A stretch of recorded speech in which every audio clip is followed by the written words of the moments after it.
ভিডিওতে দেখিয়েছি কিভাবে গুগল অ্যাডসেন্সের সাথে ব্যাঙ্ক অ্যাকাউন্ট জুড়তে হয়। সো যারা সাধারণ পাবলিক আছেন তারা এই ভিডিওটি স্কিপ করতে পারেন। তো অ্যাডসেন্সের সাথে ব্যাঙ্ক অ্যাকাউন্ট অ্যাড করতে হলে অবশ্যই আপনাকে ক্রোম ব্রাউজারটাকে সিলেক্ট করতে হবে। এই অ্যাপ্লিকেশনে গিয়ে আপনারা সার্চ করে দেবেন adsense.com। যেভাবে আপনারা আপনাদের অ্যাডসেন্স লগ ইন করে থাকেন ঠিক একইভাবে আপনারা কী করবেন, আপনাদের অ্যাডসেন্স অ্যাকাউন্টটাকে লগ ইন করে নেবেন এবং এখান থেকে 3 ডট অপশন দেখতে পাচ্ছেন উপরে, যে ডান দিকের উপরে, এখানে টাচ করে অবশ্যই আপনার ফোনটাকে ডেস্কটপ সাইড করে নেবেন। এখানে অবশ্যই ডেস্কটপ সাইড করে নেবেন। এরপর এখানে যদি আপনারা একটু দেখেন তাহলে দুটো নোটিফিকেশন দেখতে পারবেন যে আপনার ইউটিউব পেমেন্ট হোল্ডে আছে, কারণ আপনার অ্যাকাউন্টের সমস্যার সমাধান করা হয়নি। অর্থাৎ এখানে এখনও ব্যাঙ্ক অ্যাকাউন্ট অ্যাড করা হয়নি এবং ট্যাক্স ইনফো সাবমিট করা হয়নি, যার কারণে কিন্তু এই দুইটি নোটিফিকেশন এখানে শো করতেছে। তো আপনারা এখানে অ্যাকশন বাটনে টাচ করে কিন্তু সেই পেজটাতে যেতে পারেন, কিন্তু আমি এখানে দেখাবো যে এখানে 3 লাইন অপশন দেখতে পাচ্ছেন বাম দিকের কর্নারের উপরে একবারে। তো এখান থেকে দেখতে পারবেন নিচের দিকে আসলে পেমেন্টগুলি বা পেমেন্ট অপশন দেখতে পারবেন। এখানে টাচ করে দিলে আরও দুটি অপশন কিন্তু ওপেন হবে। এখান থেকে পেমেন্ট সংক্রান্ত তথ্য অর্থাৎ উপরের অপশনটাকে টাচ করে দিন। এরপর দেখতে পারবেন যে এই পেজটাতে নিয়ে আসবে।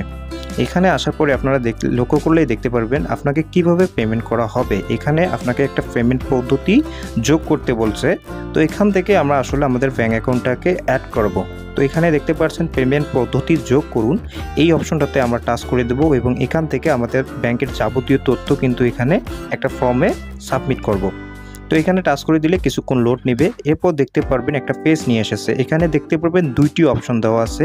একটিতে আছে নতুন ওয়্যার ট্রান্সফার্মের বিশদ বিবরণ যোগ করুন এবং নিচের যে অপশনটা 2 নম্বর অপশনটা, এখানে দেখতে পারবেন নতুন চেকের বিশদ বিবরণ যোগ করুন। তো আমরা চেকের মাধ্যমে নেব না, আমরা যেহেতু ব্যাঙ্ক অ্যাকাউন্ট অ্যাড করবো অবশ্যই আমরা প্রথমের যে অপশনটা আছে এটার বৃত্ততে একবার টাচ করে দেব। এই বৃত্ততে যদি আমরা টাচ করে দিই তাহলে একটা নতুন ফর্ম কিন্তু এখানে চলে আসবে। এই ফর্মটাই হচ্ছে ভেরি ইম্পর্টেন্ট। এইটা আমাদেরকে সঠিকভাবে পূরণ করতে হবে। তো এখানে প্রথম যে অপশনটা দেখতে পাচ্ছেন বেনিফিশিয়ারিং আইডি, এটা ঐচ্ছিক, এটা আপনাকে দিতে হবে না, এটা আমরা স্ক্রিপ্ট করব, টোটালি স্ক্রিপ্ট করব। এবং নিচে যে দেখতে পাচ্ছেন ব্যাংক অ্যাকাউন্টের লেখা নাম, এখানে অবশ্যই যে নাম দিয়ে আপনি ব্যাংক অ্যাকাউন্ট খুলছেন সেই নামটাকে দিতে হবে। এর জন্য আপনি কি করবেন, ব্যাংক অ্যাকাউন্ট খোলার পর যে আপনাকে একটা কাগজ দেওয়া হয়েছে যেখানে অ্যাকাউন্ট নাম এবং ব্যাংক অ্যাকাউন্ট যার নামে আছে তার নাম ইত্যাদি দেওয়া আছে, সেই কাগজটা নিয়ে বসবেন এবং হুবহু ব্যাঙ্ক অ্যাকাউন্টে যে নামটি দেওয়া আছে সেই নামটি এখানে হুবহু বসিয়ে দিবেন। এবং ব্যাংকের নাম এখানে দেখতে পারবেন, এই ব্যাংকের নাম হচ্ছে আপনি কোন ব্যাংকে অ্যাকাউন্ট খুলছেন, ডাচ বাংলা ব্যাংক বা ইসলামী ব্যাংক, আপনি যে ব্যাংকে অ্যাকাউন্ট খুলছেন সেই ব্যাংকের পুরো নামটা এখানে দিবেন। তো ইসলামী ব্যাংকের একটি নাম আছে ইসলামী ব্যাংক বাংলাদেশ লিমিটেড। তো এখন একটা নতুন নাম আছে, তো আমি এটা দেবো যে ইসলামী ব্যাংক বাংলাদেশ লিমিটেড, এটা দিলেও কোনো সমস্যা নেই আপাতত। তো এটা আমি এখানে লিখে দিলাম। এরপর দেখতে পারবেন যে নিচের মধ্যে সুইপ বিগ বলে একটা অপশন, অর্থাৎ আপনার ব্যাংকের যে শাখাটি আছে তার সুইপ কোড দিতে হবে। এখন আপনি যদি গুগলে গিয়ে সার্চ করেন যে ইসলামী ব্যাংকের সুইপ কোড বা আপনার শাখাটিকে সাথে লিখে যদি সার্চ করে দেন তাহলে কিন্তু আপনি সুইপ কোডটি পেয়ে যাবেন। তো আমি এখানে আমার ব্যাংকের যে শাখা আছে সেই শাখার একটি সুইপ কোড যেটি আছে সেটা কিন্তু আমি এখানে লিখে দেব। তো এখান থেকে আমরা ব্যাঙ্ক অ্যাকাউন্টে লেখা নাম এবং ব্যাংকের নাম এবং সুইপ কোডটি দিয়েছি। এরপর যে অপশনটা থাকে দেখতে পারবেন অ্যাকাউন্ট নম্বর। তো আপনাকে অবশ্যই আপনার অ্যাকাউন্ট নম্বরটিকে এখানে দিতে হবে এবং সঠিক অ্যাকাউন্ট নম্বরটি দিতে হবে। আপনার যে কাগজটি দিয়েছে ব্যাঙ্ক অ্যাকাউন্ট খোলার পর সেই কাগজে দেখতে পারবেন যে অ্যাকাউন্ট নম্বর সেই কাগজটিতে কিন্তু দেওয়া আছে। তো আপনারা দেখে সুন্দরভাবে ব্যাঙ্ক অ্যাকাউন্টটা ওখানে লিখবেন এবং নিচে আরও একটা অপশন পাবেন যে অ্যাকাউন্ট নম্বর পুনরায় টাইপ করুন। অর্থাৎ অ্যাকাউন্ট নম্বরে যেটি লিখেছেন, যে নম্বরটি লিখেছেন সেটাই কিন্তু সেই ব্যাঙ্ক অ্যাকাউন্টটি কিন্তু নিচেরটাতে হুবহু টাইপ করতে হবে।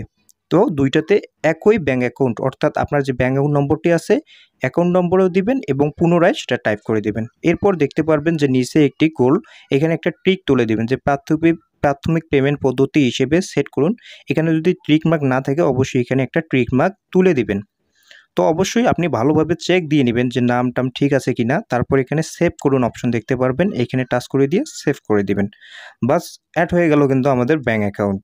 এরপর দেখতে পারবেন একটু রিফ্রেশ নেবে, রিফ্রেশ হওয়ার পর দেখতে পারবেন আপনার নাম এখানে দেখাবে, যে নামে আপনি ব্যাঙ্ক অ্যাকাউন্ট অ্যাড করলেন, এখনই অ্যাড করলেন সেটা কিন্তু এখানে দেখাবে।